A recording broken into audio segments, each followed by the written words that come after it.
রাজনীতির মাঠে আওয়ামী লীগ জাতীয় পার্টির অনুপস্থিতিতে সুযোগ পাচ্ছে জামাত। দলটি লাইমলাইটে এলেও ভোটে জেতার সম্ভাবনা দেখছেন না মির্জা ফখরুল। বাংলাদেশ পুনর্গঠনে কাজ করছে অন্তর্বর্তী সরকার। সহযোগিতা দরকার প্রবাসীদের। নিউ ইয়র্কে প্রধান উপদেষ্টা। বিনিয়োগ বান্ধব পরিবেশ গড়ে তোলার প্রতিশ্রুতি। শেখ হাসিনার বিরুদ্ধে জুলাই হত্যাযজ্ঞ মামলায় সর্বশেষ সাক্ষীর সাক্ষ্য গ্রহণ। ট্রাইব্যুনালে দেখানো হলো 17টি ভিডিও। পরিকল্পিতভাবে চলে গণহত্যা বলছে প্রসিকিউশন। স্কুল ছাত্রী ধর্ষণের প্রতিবাদে খাগড়াছড়িতে সড়ক অবরোধ। 144 ধারা জারি। সমস্যা সমাধানে কাজ করছে সরকার। দুপক্ষের সঙ্গে চলছে বৈঠক, জানালেন স্বরাষ্ট্র উপদেষ্টা।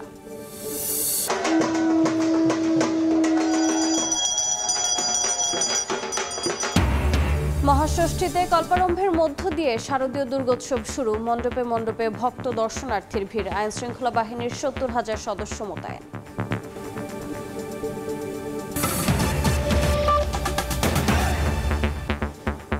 সময় সংবাদের সঙ্গে আছে আমি রোজা চৌধুরী। বাংলাদেশে দক্ষিণপন্থী রাজনীতি উত্থানের চেষ্টা হচ্ছে বলে মন্তব্য করেছেন বিএনপি মহাসচিব মির্জা ফখরুল ইসলাম আলমগীর। নিউ ইয়র্কের সময় সংবাদকে তিনি জানান, জামাতে ইসলামী লাইমলাইটে এলেও জনমনে এর খুব বেশি প্রভাব পড়েনি। দলটি আওয়ামী লীগের কার্যক্রম নিষিদ্ধ ও জাতীয় পার্টি নিষ্ক্রিয় থাকার সুবিধা পাচ্ছে বলেও মনে করেন মির্জা ফখরুল। নিউ ইয়র্কের সময় সংবাদকে বিএনপি মহাসচিবের সাক্ষাৎকারের আরেকটি অংশ নিয়ে হাসানুজ্জামান সাকির রিপোর্ট। 5ই আগস্টের পর রাজনীতির মাঠে বিএনপির প্রধান প্রতিদ্বন্দ্বী জামায়াতে ইসলামী। রাজনীতিতে দীর্ঘদিনের সহযাত্রী দল দুটির মধ্যে সাম্প্রতিক সময়ে দূরত্ব বেড়েছে। সংস্কার, জুলাই সনদ সহ নির্বাচন পদ্ধতি নিয়ে বিএনপি জামায়াতের বর্তমান অবস্থান এখন বিপরীতমুখী। বাংলাদেশের মানুষের মধ্যে এসব বিষয় নিয়ে নিউ ইয়র্ক সফররত বিএনপি মহাসচিব মির্জা ফখরুল ইসলাম আলমগীরের সঙ্গে কথা হয় সময় সংবাদের। সাক্ষাৎকারে মির্জা ফখরুল বলেন, ক্ষমতাচ্যুত আওয়ামী লীগের রাজনৈতিক কর্মকাণ্ড নিষিদ্ধ এবং জাতীয় পার্টিও রাজনৈতিকভাবে নিষ্ক্রিয় থাকায় সুবিধাজনক অবস্থানে আছে জামায়াত। বাংলাদেশে তো রাজনৈতিক দল বলতে যে কয়েকটা দল ছিল, আপনার আওয়ামী লীগ, বিএনপি, জাতীয় পার্টি, জামাত, এই চারটেই তো মূল দল ছিল। সেক্ষেত্রে আওয়ামী লীগ নেই, আপনার জাতীয় পার্টির একই অবস্থা প্রায়।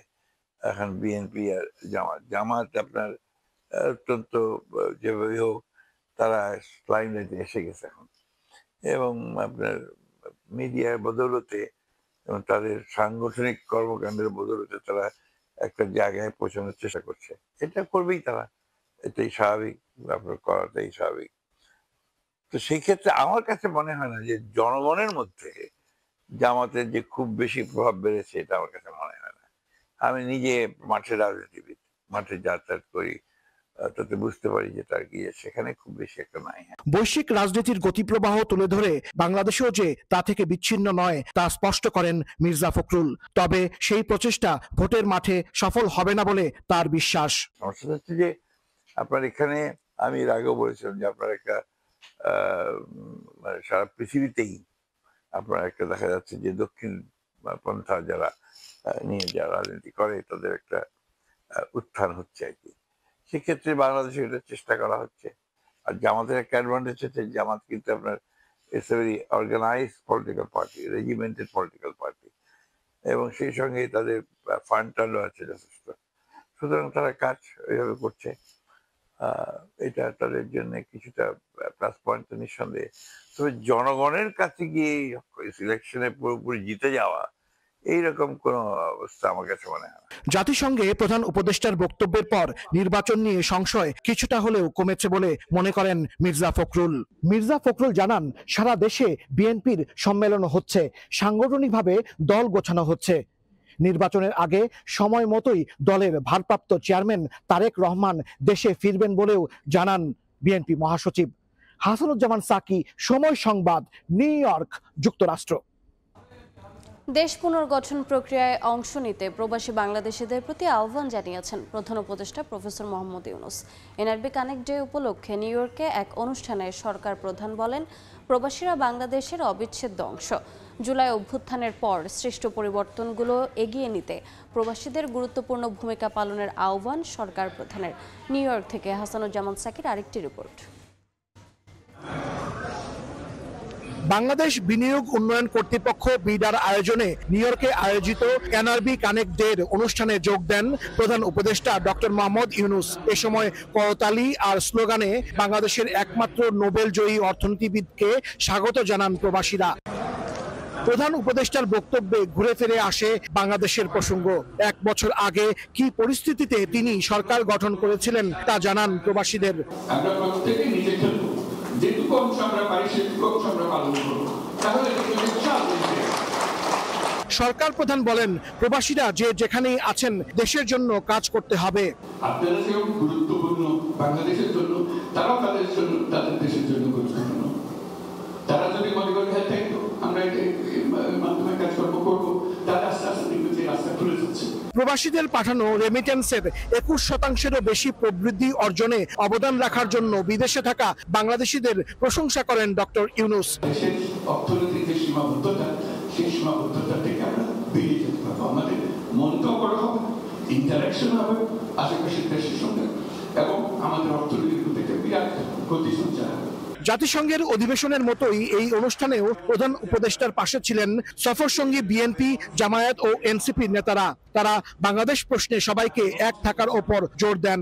আমরা কমিটেড যে আমরা এই সংস্কার কমিশনগুলো আমরা আমাদের অবদান রাখার চেষ্টা করছি রাজনৈতিক দল হিসেবে, এবং যতটা সম্ভব আমরা কাজ করছি। বাংলাদেশ এখন আগের জায়গায় আর ফিরে যাবে। আমাদের ইউথের ভিতরে একটা বিষয় এখানে আমরা দেখতে পাচ্ছি যে তারা they wants a positive move, they wants a change. বাংলাদেশের মানুষ বাংলাদেশ পছন্দ করে, সেই বাংলাদেশ ফিরে পারে। আপনারা নতুন নেতৃত্ব বুঝে দিতে আপনারা আপনাদের ভূমিকা পালন করবেন। জাতিসংঘে 11 দিনের সফরে এসে 8ম দিনে প্রবাসীদের নিয়ে অনুষ্ঠান করলেন প্রধান উপদেষ্টা ডক্টর মোহাম্মদ ইউনূস। ক্ষমতা গ্রহণের পর এবার নিয়ে দ্বিতীয়বারের মতো নিউ ইয়র্কে এলেও এই প্রথম যুক্তরাষ্ট্রের প্রবাসীরা সরকার প্রধানকে কাছ থেকে দেখার সুযোগ পেলেন। আর ডক্টর মোহাম্মদ ইউনূস বললেন, দেশের জন্য সব সময় প্রবাসীরা খুবই গুরুত্বপূর্ণ। তাই দেশের কল্যাণে সবাইকে ঐক্যবদ্ধ হয়ে কাজ করার আহ্বান জানান প্রধান উপদেষ্টা। হাসানুজ্জামান সাকি, সময় সংবাদ, টাইমস স্কয়ার, নিউ ইয়র্ক। জাতীয় সংসদ নির্বাচনকে সামনে রেখে আজ থেকে নির্বাচনের সংলাপ শুরু করছে ইসি। সুষ্ঠু, সুন্দর এবং নিরপেক্ষ ভোট করতে কমিশন প্রতিশ্রুতিবদ্ধ বলে সংলাপের উদ্বোধনী অনুষ্ঠানে জানান সিইসি এএমএম নাসির উদ্দিন। বলেন, সুষ্ঠু নির্বাচন আয়োজনে সংলাপ গুরুত্বপূর্ণ ভূমিকা পালন করবে। আসন্ন সংসদ নির্বাচনের চ্যালেঞ্জ মোকাবেলায় নির্বাচন কমিশনের সাহস এবং সদিচ্ছা জরুরি বলে মন্তব্য করেন সংলাপে অংশ নেওয়া সুশীল সমাজের প্রতিনিধিরা। এ সময় সহিংসতা ও প্রোপাগান্ডা ঠেকাতে ইসির সক্ষমতা নিয়ে প্রশ্ন তোলেন তারা। জাতীয় সংসদ নির্বাচনকে সামনে রেখে রোববার থেকে সংলাপ শুরু করেছে নির্বাচন কমিশন। প্রথম দিন শুরুতে সুশীল সমাজের প্রতিনিধিদের নিয়ে রাজধানীর আগারগাঁওয়ে নির্বাচন কমিশন ভবনে সংলাপে বসে ইসি। ৩০ জন প্রতিনিধিকে কমিশন আমন্ত্রণ জানালেও ইসির ডাকে সাড়া দেয়নি অর্ধেকেরও বেশি সুশীল।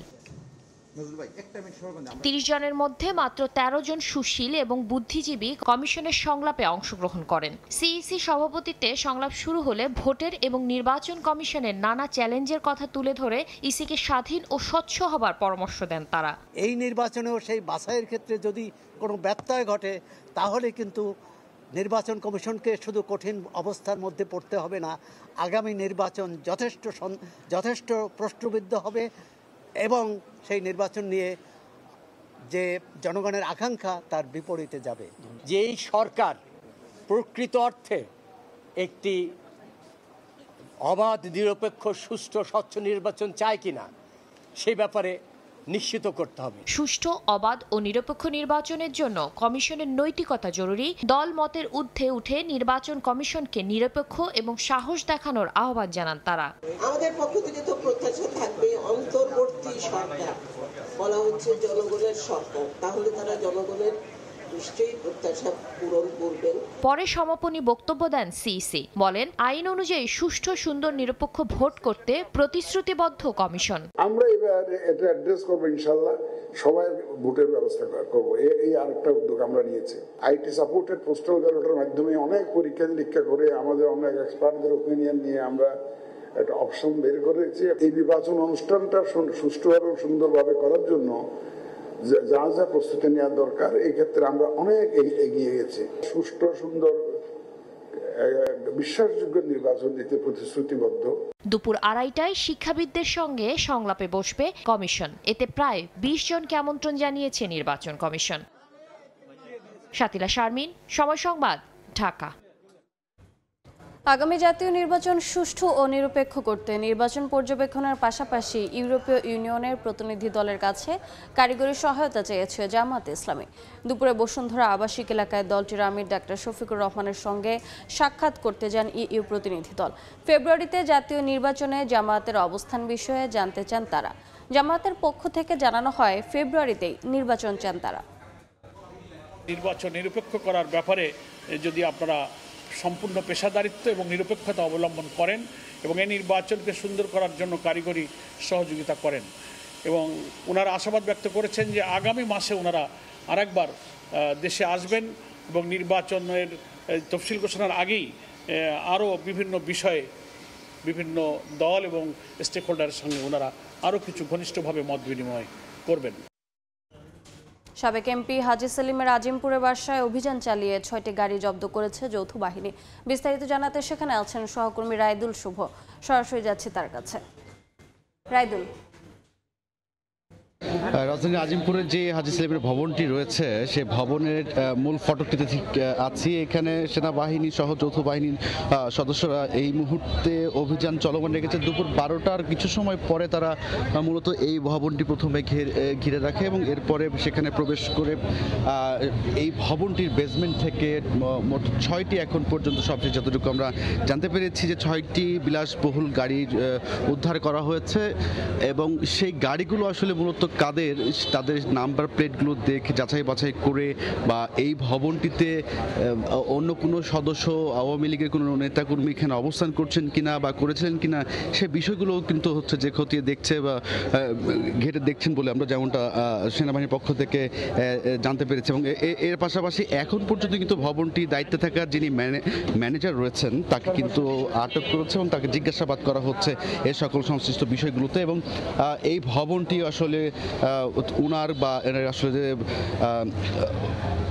জব্দ করা মানে দখলকৃত কোনো জায়গা কিনা সে বিষয়টিও কি মানে খতিয়ে দেখছে সেনাবাহিনী, কাগজপত্র পরিচালনা করছে। এবং মূলত এই ভবনটি গুলশান আরা মাসুদা টাওয়ার নামে এটিকে আসলে মেনশন করা হয়েছে এবং সদ্য কিন্তু হচ্ছে নতুন ভবনটি এবং এই ভবনের ঠিক বেসমেন্টে এখনও কাজ চলমান রয়েছে। এবং এই মূলত যেমনটা আমরা আশেপাশে যারা আছে এলাকাবাসী তাদের সাথে কথা বলেছে, তারা যেমনটা বলছেন যে এই গাড়িগুলো আসলে কখন ঢুকেছে তাদের তেমনভাবে কোনো নজরে আসেনি, তবে ধারণা করা হচ্ছে গাড়িগুলো আসলে রাতের বেলায় কিন্তু আসলে এই ভবনটিতে হয়তো ঢোকানো হয়েছে। তো সব কিছু মিলিয়ে এখনও আসলে তাদের যে অভিযান পরিচালনা সেটি চলমান রয়েছে। কাগজপত্র পরীক্ষা নিরীক্ষা করছেন, তারা যাচাই বাছাই করছেন যে কার নামে আছে।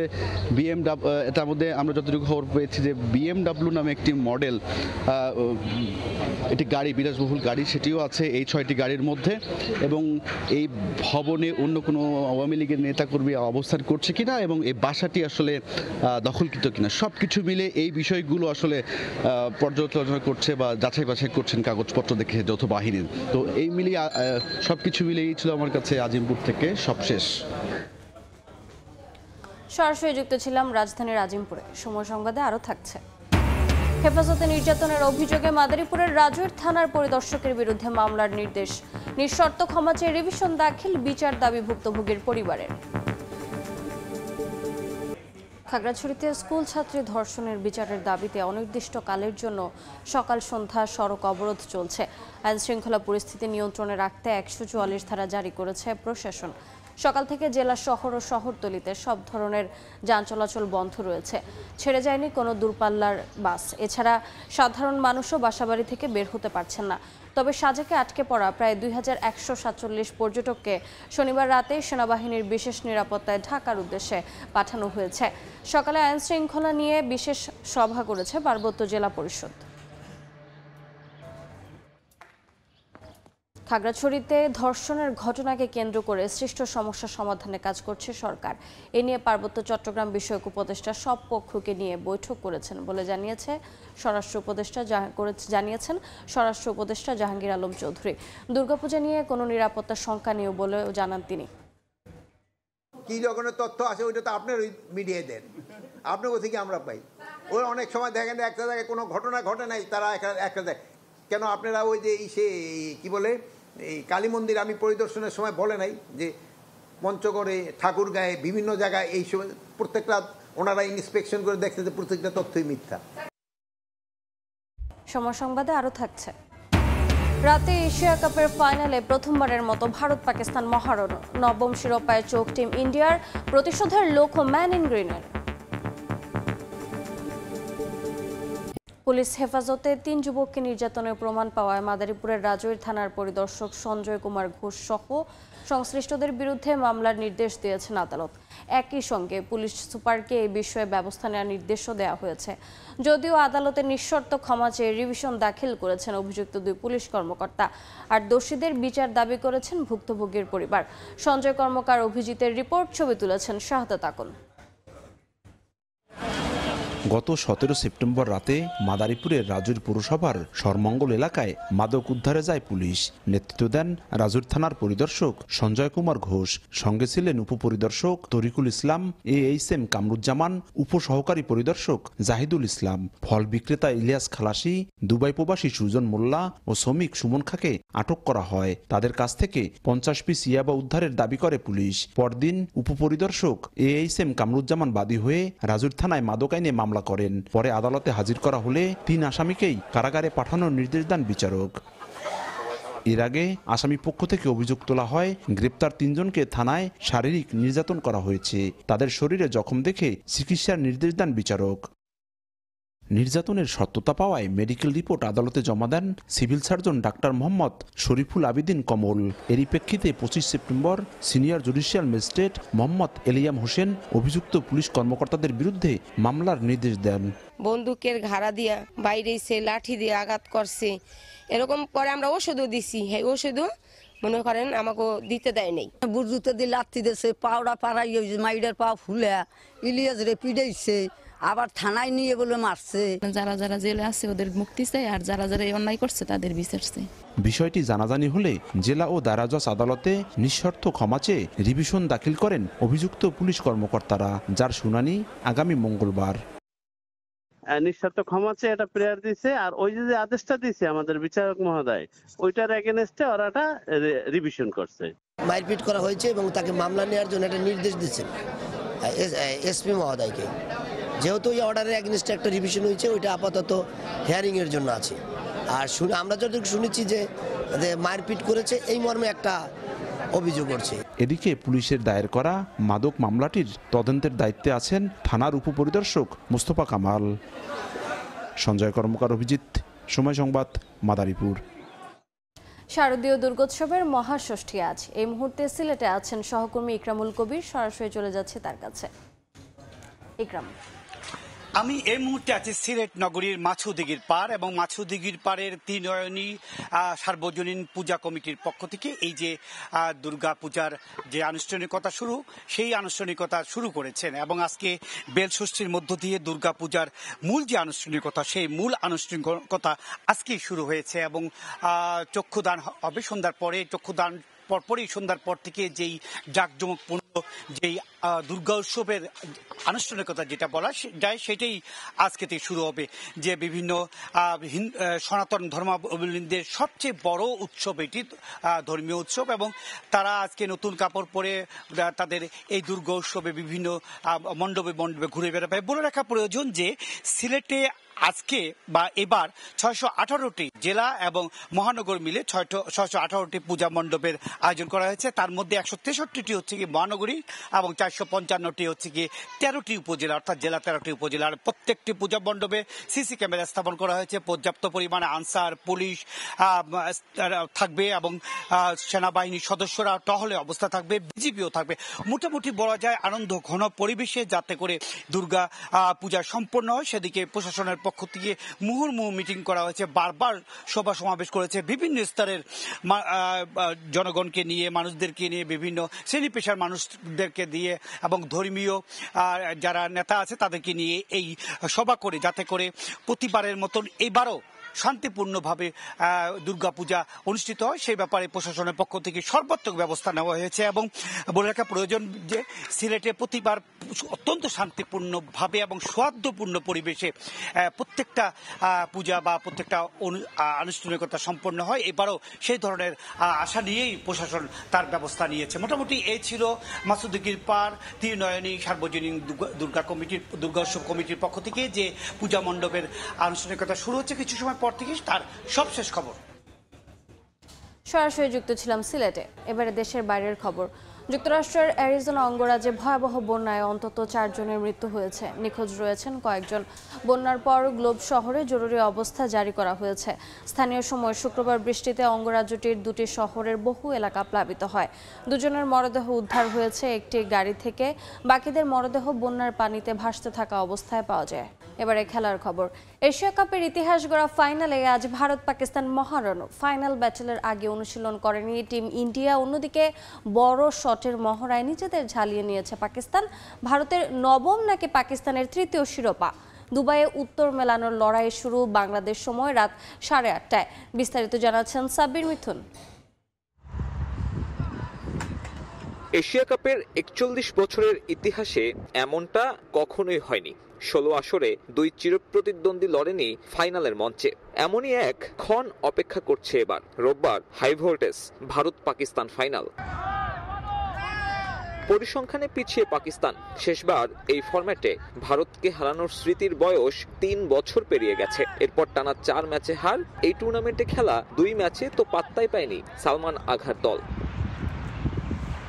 তবে দুবাইয়ে সেসব একপাশে রেখেই নামতে চাইবে মেন ইন গ্রিন।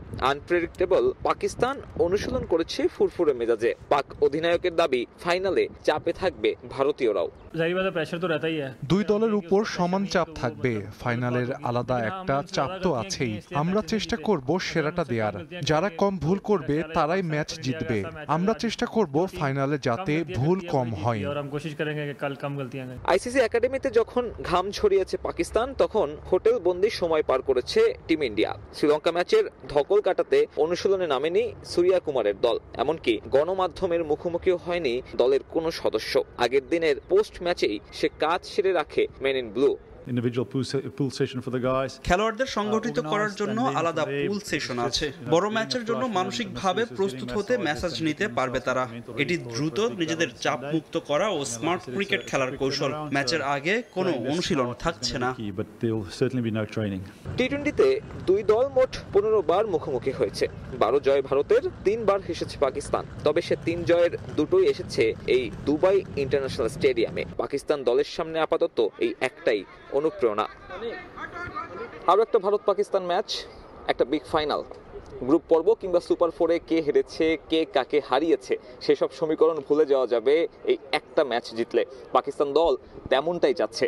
তাদেরকে দেখে মনে হচ্ছে কোনো ধরনের চাপের ভেতর নেই। তবে ফাইনালে তাদেরকে ঘুরে দাঁড়াতে হলে সেরা ক্রিকেটটাই খেলতে হবে, যা এখন পর্যন্ত এই টুর্নামেন্টে পাকিস্তান করে দেখাতে পারেনি। দুবাই থেকে সাব্বির মিথুন, সময় সংবাদ। এ পর্যায়ে শীর্ষ সংবাদগুলো জানিয়ে দিচ্ছি আরেকবার। রাজনীতির মাঠে আওয়ামী লীগ জাতীয় পার্টির অনুপস্থিতিতে সুযোগ পাচ্ছে জামাত। দলটি লাইমলাইটে এলেও ভোটে জেতার সম্ভাবনা দেখছেন না মির্জা ফখরুল। বাংলাদেশ পুনর্গঠনে কাজ করছে অন্তর্বর্তী সরকার। সহযোগিতা দরকার প্রবাসীদের। নিউ ইয়র্কে প্রধান উপদেষ্টা। বিনিয়োগ বান্ধব পরিবেশ গড়ে তোলার প্রতিশ্রুতি। এবং শেখ হাসিনার বিরুদ্ধে জুলাই হত্যাযজ্ঞ মামলায় সর্বশেষ সাক্ষীর সাক্ষ্য গ্রহণ। ট্রাইব্যুনালে দেখানো হলো 17টি ভিডিও। পরিকল্পিতভাবে চলে গণহত্যা বলছে প্রসিকিউশন।